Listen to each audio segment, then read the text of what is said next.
할렐루야. 네, 참 좋으신 주님의 은총과 평화가 오늘도 우리 가운데 함께 계시기를 간절히 축원합니다. 하나님은 자기 앞에 은혜를 간구하며 나오는 믿음의 백성들에게 자신이 가지고 계신 하늘의 모든 상급을 아낌없이 주시는 분인 줄로 믿습니다.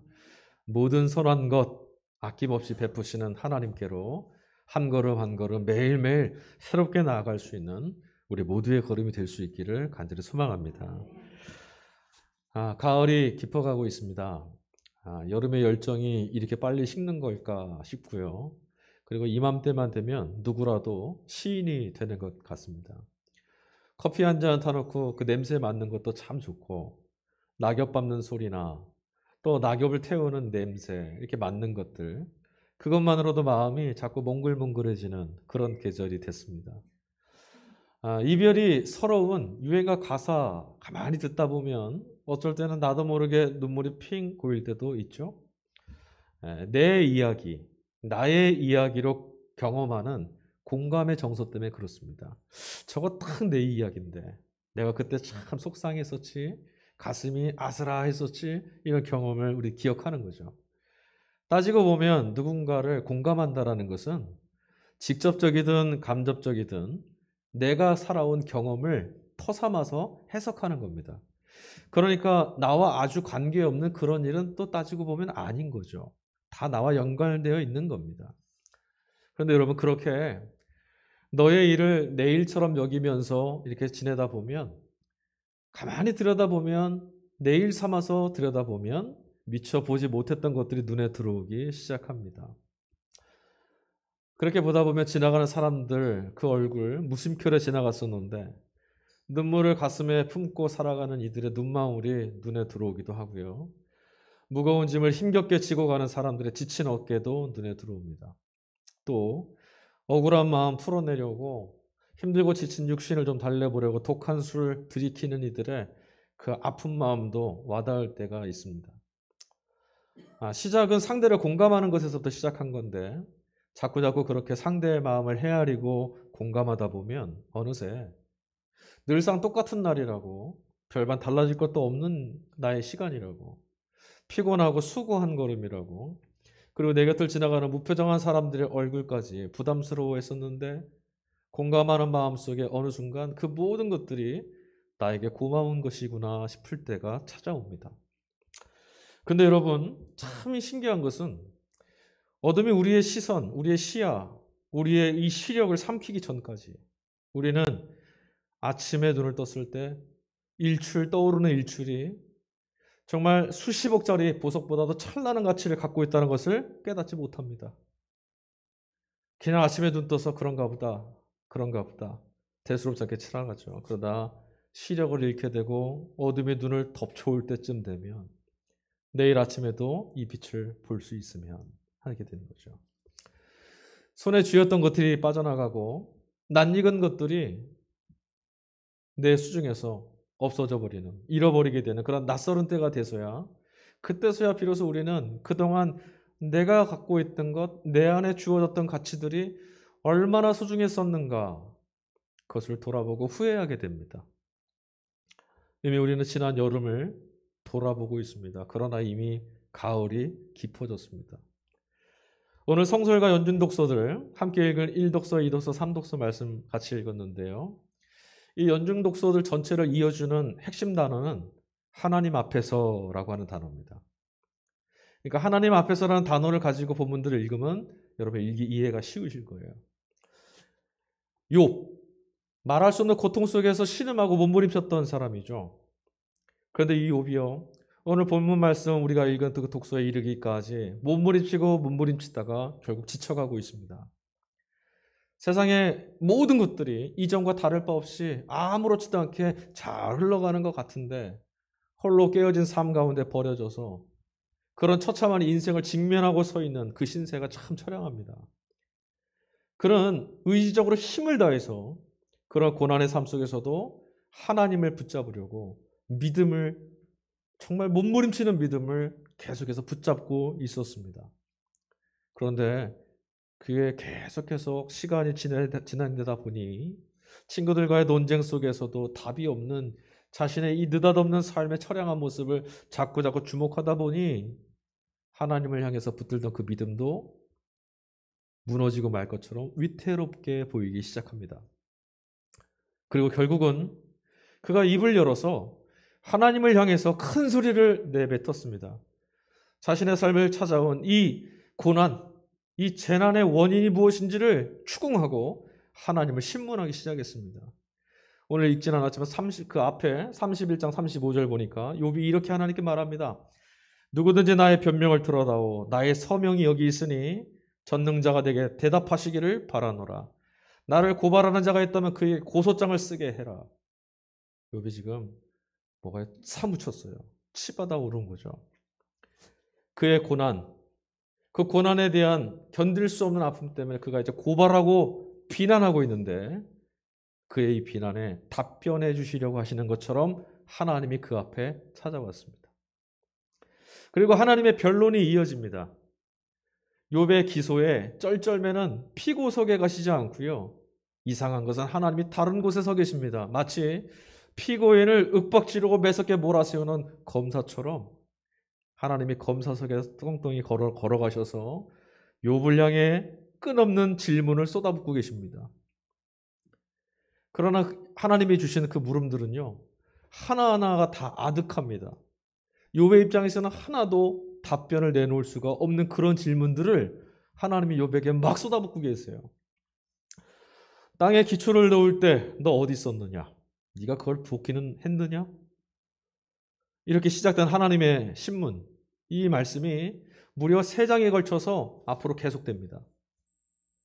그런데 참 희한하죠?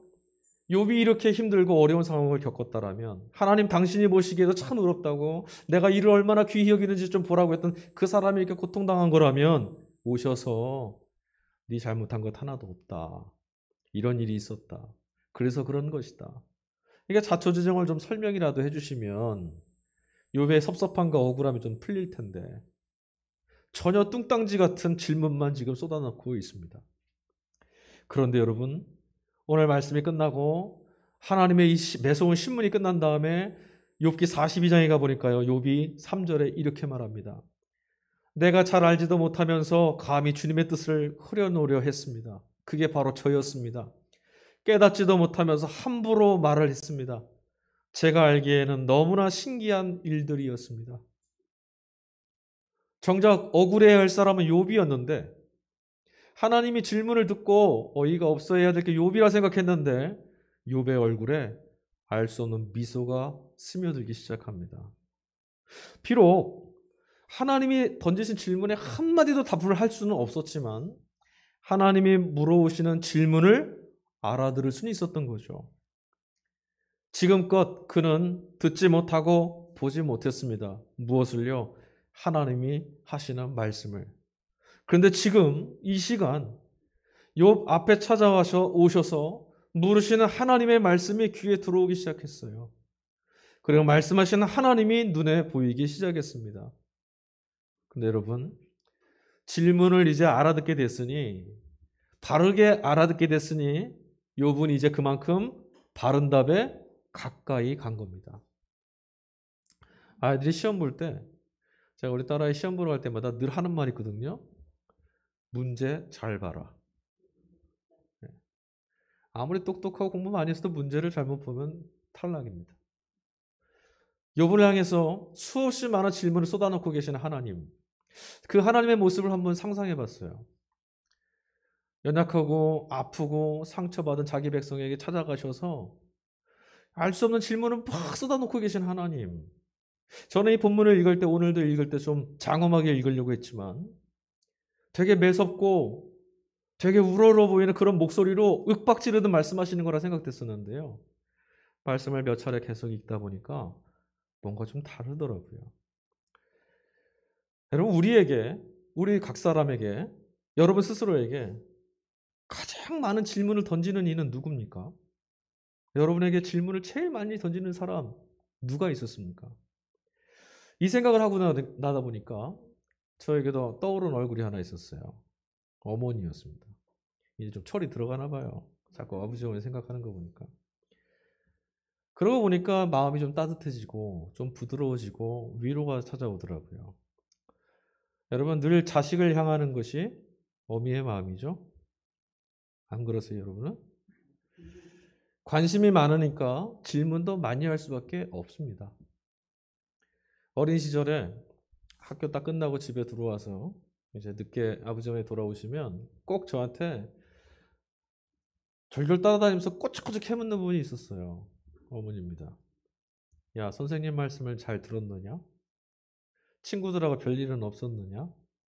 공부는 재미있었느냐? 숙제는 다 했느냐? 기타 등등등. 그 목소리가 귓전에 울리는 것 같더라고요. 그러니까 하나님이 욥에게 하시는 말씀과 막 겹쳐지는 것 같아요. 그리고 나 다시 본문을 읽어보니까 욥을 향해서 질문하시는 하나님의 말씀과 음성도 꼭 그렇지 않았을까? 마치 나를 왜 이렇게 만드셨어요? 라고 따져 묻는 치기 어린 사춘기 그 반항에 대해서 늘 너 그런데 그거 혹시 알고 있느냐? 너 사실은 있지 않냐? 너 이거 알아? 친절한 물음으로 자신의 답을 대신해 주셨던 어머니처럼 정작 하나님께서 자신을 향해서 얼마나 많은 관심을 가지고 계셨는지를 욥은 알게 됐어요. 하나님이 내게 이런 많은 질문을 갖고 계시는구나. 그리고 나서 비로소 어떻게 내게 이럴 수 있느냐라며 하나님의 부재에 처절하게 절규했던 욥의 형편과 상황이 전혀 다르게 해석되기 시작했습니다. 물론 여러분 욥기서 42장에 가보면 욥의 형편이 극적으로 전환돼서 회복되는 걸 우리는 읽을 수 있습니다.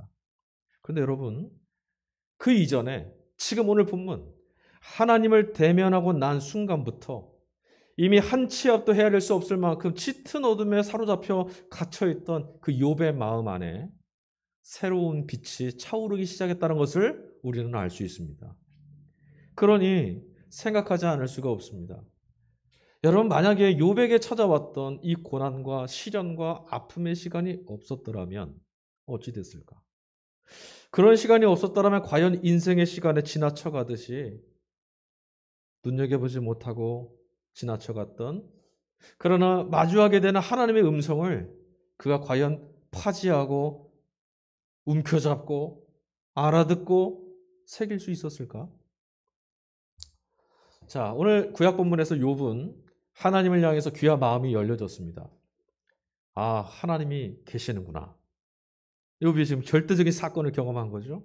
그런데 이런 욥하고는 전혀 형편과 상황이 다른 사람들이 오늘 복음서에 또 등장합니다. 우레의 아들들이라 불리웠던 예수님의 제자 야고보와 요한, 그리고 나머지 제자들 이렇게 오늘 등장합니다.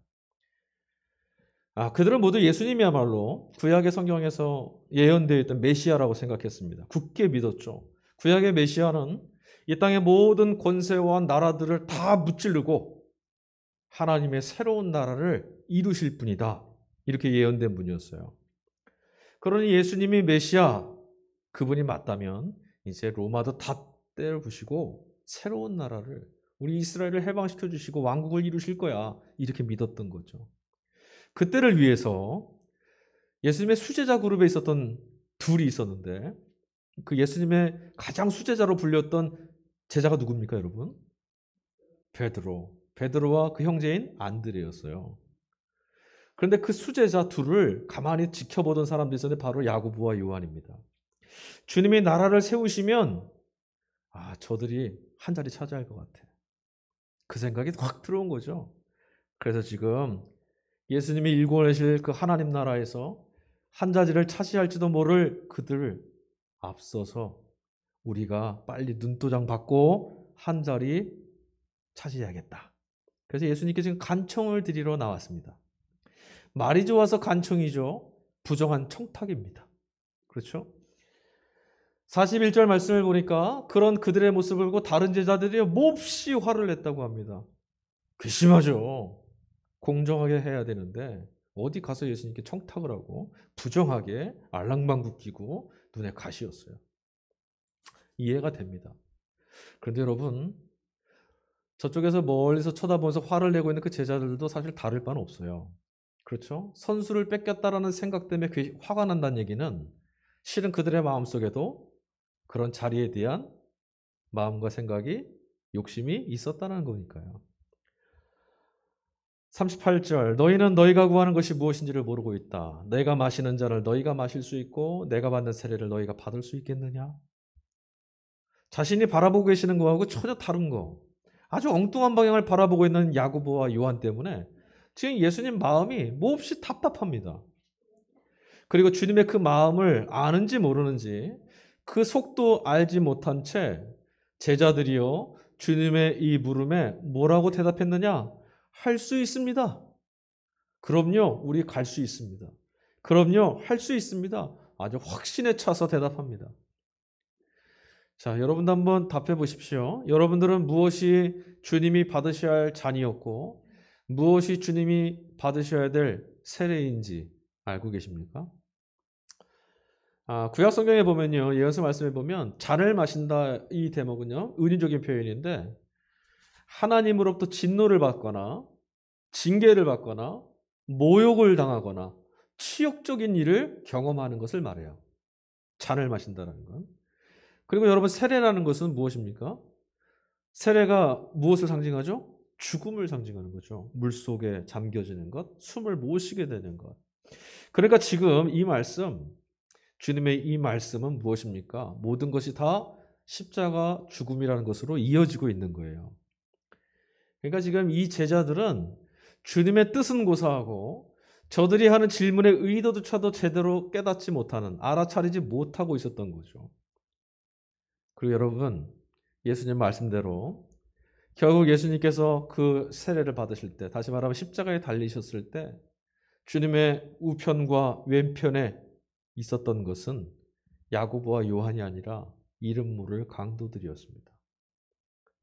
그들은 그 자리를 못 차지했어요. 하지만 여러분 우리는 알고 있습니다. 어리석은 제자들이지만 주님으로부터 이 매서운 꾸중을 듣기는 했지만 욥이 하나님을 배웠고 회개했던 것처럼 삶을 바라보고 삶을 살아가는 방향이 바뀌었던 것처럼 마침내 이들도 목숨을 바치는 주님의 길을 따르게 될 것이라는 것을 우리는 알고 있습니다. 그러나 이 제자들에게 먼저 해야 될 것, 먼저 경험해야 될 것이 있습니다. 여러분 그것이 무엇이겠습니까? 말씀을 향해 듣는 귀, 보는 눈이 열려야 됩니다. 주님이 아무리 말씀하셔도 못 알아들으면 아무런 소용없습니다. 주님이 아무리 가르쳐 주셔도 듣는 귀가 없으면 그저 책망하시나 보다 꾸지람으로만 여길 뿐이죠.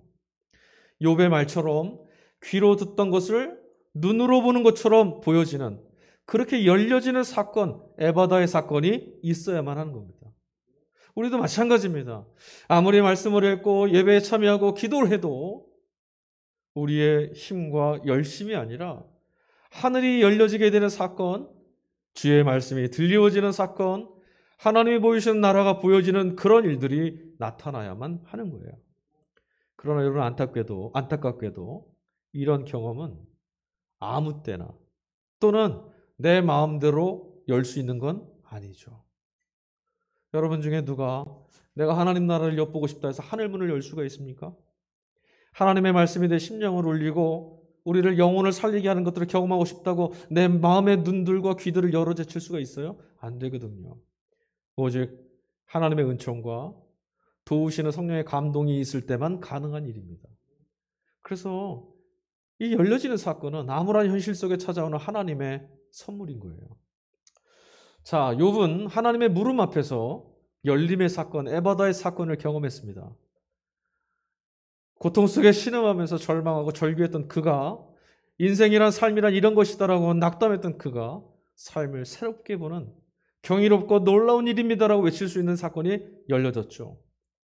여러분 그를 절망의 그 수렁에서 빛 가운데로 이끌어 나왔던 것이 뭐였습니까? 바로 하나님으로부터 왔던 근원적인 질문들이었습니다. 이 질문들이 다 어떤 건지 아십니까? 실상은 우리가 모두 다 먹고 살기 바쁘다라고 부질없다고 그냥 지나쳐왔던 물음들입니다. 하지만 여러분 역시나 비틀거리는 세상 속에서 삶을 흔들리지 않고 온전하게 세울 수 있도록 바르게 세우기 위해서는 우리도 똑같이 본질과 근원에다가 우리 영혼을 자꾸 기대고 잇대는 것밖에는 다른 방법이 없습니다. 여러분, 투박하고 녹이 슬어 있어도 폭풍이 올 때 풍랑 속에서도 배를 지켜주는 것이 물속 깊이 깊이 들어가 그 바다 밑에 뿌리를 박은 그 닷에 의해서 지켜지는 것처럼 근원을 향한, 생명의 가장 근원을 향한 우리들의 시선과 우리들의 물음과 우리들의 관심과 우리들의 걸음은 멈추어지지 말아야 합니다. 그런데 안타까운 건 뭐냐면 대부분의 사람들이, 또 우리들의 경우도 대부분의 경우에는 그저 아무것도 아닌 것처럼 지나치고 만다라는 겁니다. 그런 것들 가지고 밥을 먹을 수 있어?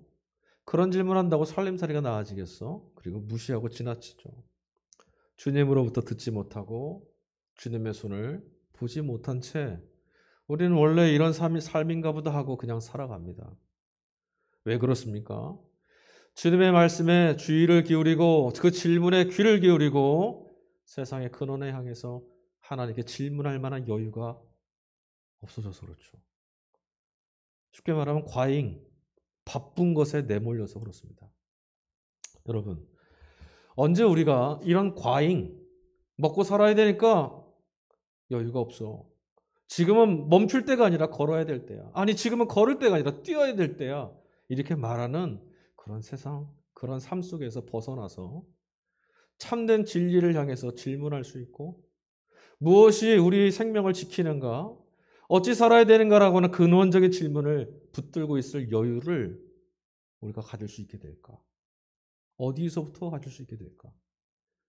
우리가 과잉에서 벗어나는 순간, 우리가 이런 내몰림의 삶에서 벗어나는, 멈출 수 있는 순간들은 여러분 안타깝게도 대부분 고난과 함께 찾아옵니다. 그렇죠? 하나님을 향해서 질문했을 때가 언제였습니까? 먹고 살기 바쁜데 뭐 그런 질문을 하느냐 했던 그 질문 때문에 밤을 새우는 그런 일들은 언제였습니까? 그러니 여러분, 성도인 우리들은 고난의 의미를 다시금 새겨야 합니다. 응송 말씀 시편 기자는요, 욥을 몰아세웠던 하나님의 그 질문들, 우리가 이해할 수도 없고 답변할 수도 없는 그 근원적인 질문들을 고스란히 가져다가 뭐라 말하냐면, 이것이야말로 하나님을 찬양할 수 있는 이유다. 이것이야말로 우리가 하나님을 경배해야 될 이유가 아니겠는가. 마음을 드높이며 하나님을 찬양하자고, 우리로 하여금 하나님 앞에 함께 손잡고 나아가자고 우리 영혼을 자꾸 북돋아 줍니다. 땅에 기초를 놓고 창조의 역사를 이루시던 그 모습을 보여주면서, 그러니 우리는 하나님을 찬양하자, 이렇게 말하고 있어요. 여러분, 하나님이 천지를 창조하실 때 대목, 욥에게 했던 질문들이 있지 않습니까? 한번 생각해 보세요. 천지가 처음 창조될 때 창세기 말씀은 흑암 중에 공허 가운데 있었다고 하는데 매우 장엄하고 엄숙한 것 같이 들리지만, 창조의 역사는요, 온통 어둠과 혼돈으로 덮여있는 가득한 땅에 빛이 있으라 하셨던, 천지를 개벽하는 하나님의 우렁찬 함성이 열려서 터져나왔을 때, 그때 이루어졌습니다. 어둠이 그 순간 모두 다 깨어지고 모든 선한 창조가 드러나기 시작했습니다. 혼돈은 하나님이 모든 것들을 빛 가운데 드러내시기 위해서 필요했던 무대였던 거죠. 십자가를 통해서 여러분, 우리는 하나님의 구원, 부활의 문을 열어주셨던 예수 그리스도를 봅니다. 그리고 예수 그리스도를 통해서 이제 어둠, 혼돈, 고난, 이런 것들이 삶에 찾아올 때도 생명을 잉태시키시는 하나님의 소망을 볼 수 있습니다. 그런 사람들이 누구냐면 성도입니다. 그리고 그런 이들이 모인 것이 바로 교회입니다. 고난이 고난이라고 말하지 않고, 고난은 어둠이라고 말하지 않고, 어둠 가운데, 혼돈 가운데 창조의 빛을 여신 하나님의 역사를 볼 수 있는 사람들. 죽음이 죽음으로 끝이라고 말하지 않고, 죽음이 덮여오는 고통 속에서도 그 권세를 열어젖히시고 생명을 일으키시는 하나님의 역사, 부활의 생명이 시작된다는 것을 볼 수 있는 사람들. 그것이 바로 저희입니다. 성도라는 거죠. 그러니 여러분, 신앙이라는 것은요, 고난이 찾아왔을 때 왜 이런 일이 생겼느냐? 무엇을 어떻게 해야 되느냐? 이 답변을 찾아서 질문하고 허둥대는 것, 그것이 아니라요. 주님을 믿는 믿음으로 주어진 모든 것을 끌어안고 살아내는 힘을 말합니다. 말 못할 고난을 혹시 통과하고 계시는 분이 계시는지 모르겠어요. 누군가에게도 말할 수 없어서 홀로 지난 밤을 버티고 오늘 이 시간에 이 자리에 나오신 분이 계시는지도 모르겠습니다. 고난은 납득할 수 없죠. 왜 내게 이런 일이 생겼는지 누가 답할 수 있겠습니까? 다른 수많은 사람들인데 왜 하필 나냐고. 다 잘 사는 것 같은데 왜 나만 이래야 되느냐라고. 그 질문에 우리가 누가 답할 수 있겠어요? 그런데 여러분, 고난이 납득이 되지 않는다는 것은 가만히 들여다보면 내가 이만큼 해왔으니 내게는 고난이 비켜가야 되는 것이 합당한 거야. 내가 이만큼 했으니 고난은 나에게 어울리지 않아. 이렇게 하는 생각과 같은 거죠. 그런데 이런 생각을 성경이 뭐라 말하냐? 죄송합니다. 자기의라고 말합니다. 내가 아무리 잘났어도, 내가 아무리 성실해도, 내가 아무리 무사람들로부터 칭송을 받아도 이런 고난을 벗어날 만한 자격이 있는 건 아닙니다. 자기 업적, 자기의 내세울 만한 것 아무리 많아도 불현듯 닥쳐오는 이 고난의 때 막아낼 수 없는 것처럼 그런 것들 아무리 많이 가지고 있어도 고난 속에서도 우리를 구원해낼 수도 없습니다. 이런 것들은 우리의 구원이 아니라는 거죠. 내가 왜라고 하는 물음은요. 고난 자체에 자꾸만 시선을 빼앗기게 만드는 자기 연민의 유혹입니다. 왜 내게만? 우리는 이 유혹을 거부해야 합니다.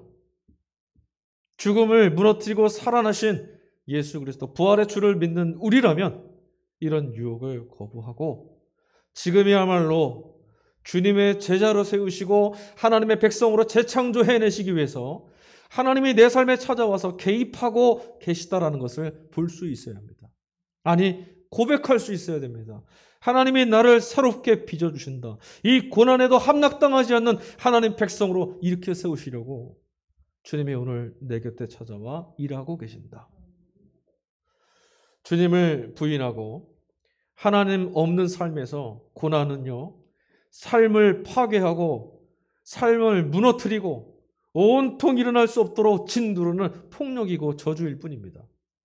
그러나 주님 안에서 그리스도 안에서의 고난은 하나님의 나라를 여는 문이 될 줄로 믿습니다. 이 일을 이루시는 주님을 우리는 우리의 구주로 믿고 있습니다. 우리의 대제사장 되시는 그리스도께서 하나님의 아들이시면서도 고난을 당하심으로 순종함을 배우셨기에 우리도 우리의 주님께서 걸어가신 그 길을 하나님께서 생명을 열어가시는 길로 믿고 따라가는 겁니다. 더욱이 여러분, 고난의 자리에서 큰 부르짖음으로 또 눈물로써 기도하실 때 죽음에서 구원하실 수 있는 하나님께서 주님의 그 간구를 들어주셨다라고 히브리서 기자가 지금 외치지 않습니까? 우리는 오늘 하나님께서는 기도와 간구에 응답하시는 분이심을 직접 보여주신 그 그리스도를 우리의 주님으로 믿으며 걸어가는 성도들입니다. 그분의 선한 능력이 우리를 감싸고 돌보아 주실 것입니다. 세상이 가져다라는 질문에 세상이 우리로 하여금 자꾸만 뒤를 돌아보게 하는 자기 연민의 유혹에 빠지지 않고 언제나 선한 걸음으로 인도하시고 선하신 능력으로 우리를 덮어주시고 선하신 하나님의 자녀로 빚어가시는 하나님의 은총을 믿고 오늘도 이 믿음의 걸음에 우리 함께 걸어갈 수 있기를 주님의 이름으로 간절히 축원합니다. 주님의 위로가 우리 모두에게 함께 하시기를 간절히 빕니다. 우리 이 시간에 찬양 같이 한 곡 고백하겠습니다. 동력교회에서 해마다 송구영신 예배 드릴 때 새해를 맞이할 때 항상 같이 부르는 찬양인데 선한 능력으로라고 하는 찬양입니다. 간단히 설명드리자면 익히 여러 번 말씀드렸지만 디트리 보네포 목사님이 짐승과도 같은 세상의 폭력, 나치 히틀러에 의해서 짓눌리던 시대에 자신의 목숨을 초계와 같이 내던지고 하나님이 이루실 능력에 기대어서 믿음의 길을 걸어갔었죠. 디트리 보네포 목사님이 예수 그리스도를 소망으로 바라보면서 지었던 찬송시입니다. 우리 이 고백을 내가 지금 서 있는 환경과 상황에 마음 뺏기지 않고 고난의 시선을 뺏기지 않고 고난 가운데 찾아오시는 하나님, 고난에서도 우리를 붙잡아 주시는 하나님, 그 주님께 시선을 옮기면서 그가 이루실 일을 기대하는 마음으로 이 찬양 같이 고백합니다.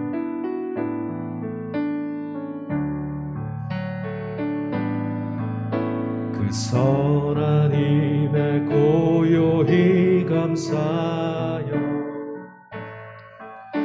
그 놀라운 평화를 누리며 나 그대들과 함께 걸어가네. 나 그대들과 한 해를 여네. 지나간 허물 어둠의 날들이 지나간 허물 어둠의 날들이 무겁게 내 영혼 짓눌러도 오 주님, 오 주여 우릴 외면치 마시고 약속의 구원을 이루소서. 아멘. 그 선한 힘이 우릴 감싸시니 믿음으로 일어나리를 기대하네. 주 언제나 우리와 함께 계시 하루 또 하루가 늘 새로워. 주께서 밝히신 작은 촛불이 어둠을 헤치고 타오르네. 그 빛에 우리 모두 하나 되어